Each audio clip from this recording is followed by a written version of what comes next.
أعوذ بالله من الشيطان.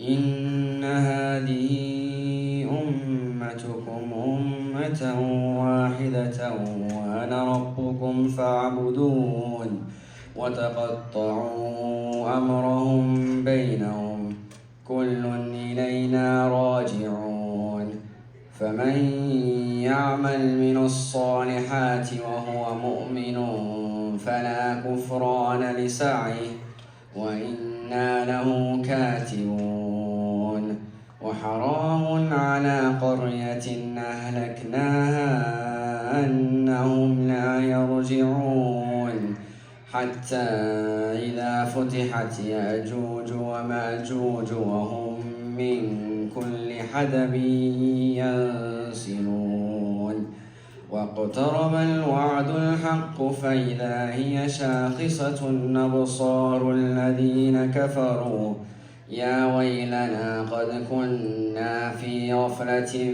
من هذا بل كنا ظالمين إنكم وما تعبدون من دون الله حسب جهنم أنتم لها واردون لو كان هؤلاء آلهة ما وردوها وكل فيها خالدون.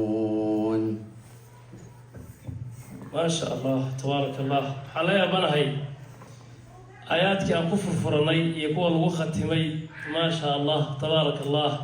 سورة النساء لا خير في كثير من نجواهم إلا من أمر بصدقة أو معروف أو إصلاح بين الناس.